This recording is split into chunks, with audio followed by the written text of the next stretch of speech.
There's no feeling more intense than starting over. If you've broken your Scratch project moments after you've shared it, as I have, or you've spent hours working on a project only to notice too late that one of your sprites has unexplainably gone missing. If you've made use of that difficult-to-name thing of thing block within the sensing category, amazingly useful but capable, due to a Scratch bug, of leaving you crying as it dumps all your scripts in one big unordered heap. If you've made real progress coding a game over the course of the week, only to come back the next day to discover you weren't even logged in, nothing has been saving. Starting over is harder than starting up. If you're not ready for that, like if you've already had a bad day at school, then what you're about to go through may be too much. Feel free to go away and come back. I'll be here. Alright, thanks for coming with me on this trip. I'll understand if you need to take a break at any point. Just find a safe place to stop and remember to pause the game by pressing P. On Scratch you can find loads of remixed or reimagined recreations of existing games. And with good reason. George Bernard Shaw said, "Imitation is not just the sincerest form of flattery, it's the sincerest form of learning." This game is a recreation of a game that came out in 2017, titled Getting Over It with Bennett Foddy. That game in turn was a homage to a free game that came out in 2002. Both games involved dragging yourself, using a hammer, up a mountain assembled from assets and objects sourced from many other games.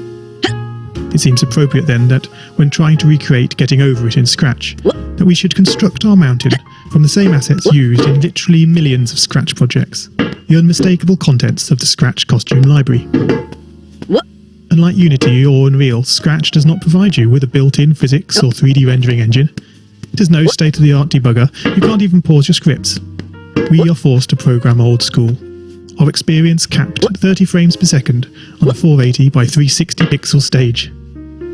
But these very restrictions force us to experiment, to think out of the box, to grow as developers as we become masters of all things Scratch. And let's not forget, what we lack in technology, we make up for in community. This fantastic bunch of budding software engineers, building, learning, creating, playing, remixing, as diverse a group of people as the very Scratch assets we now so skillfully attempt to ascend.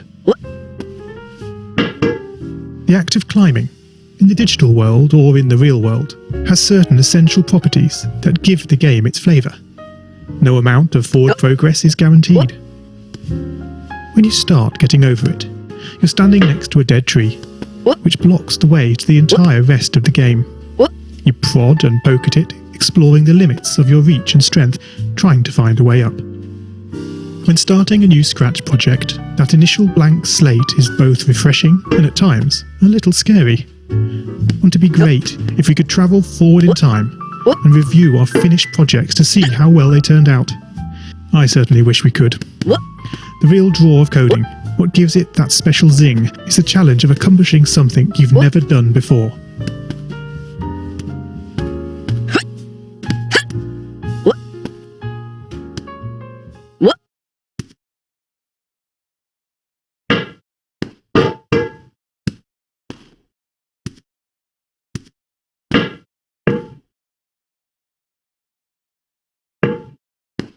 At this point, you don't want to fall into the trap of rushing into creating loads of content, designing all the levels, the player costumes, all the easier stuff that can be perfected later.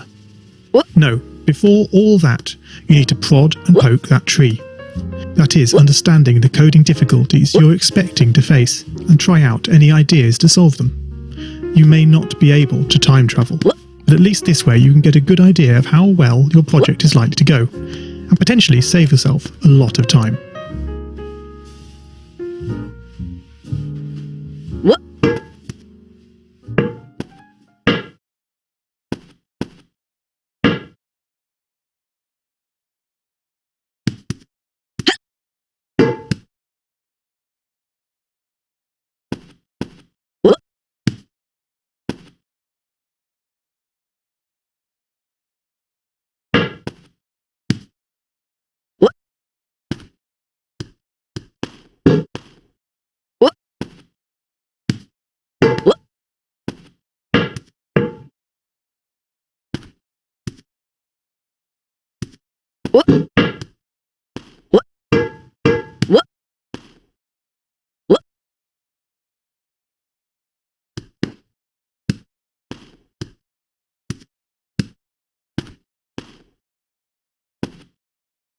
Oh man, you lost a lot of progress.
This project began life a couple of months ago as 3 simple scripts: the player, hammer, and level.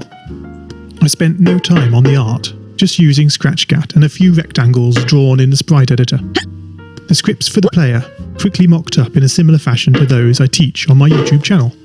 With the hammer I had to improvise because I'd never done anything quite like that before, and boy did I prod and poke at those scripts.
What I had imagined and the results I was achieving were hard to reconcile.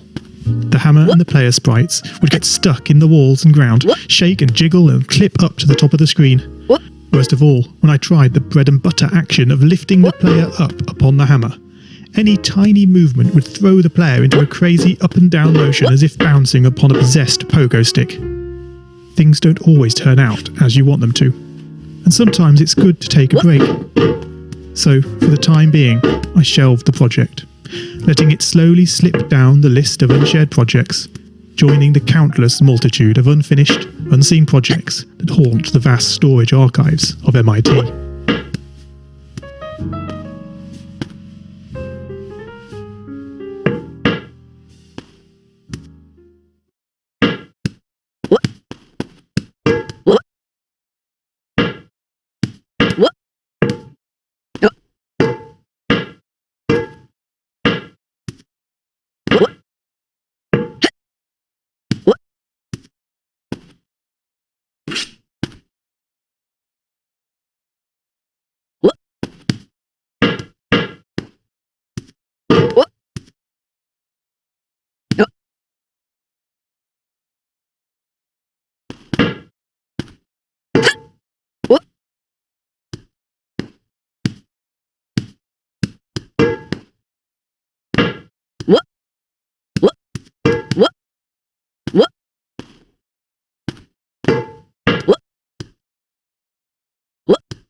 Whoops. Oh dear.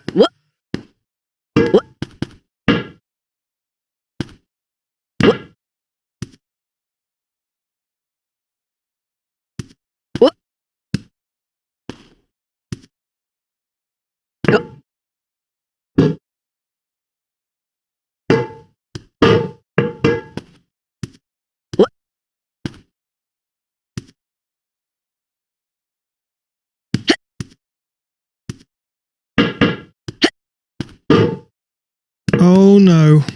Not again. Pick yourself up. Brush yourself off. Back up you go.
Gosh, here we are again.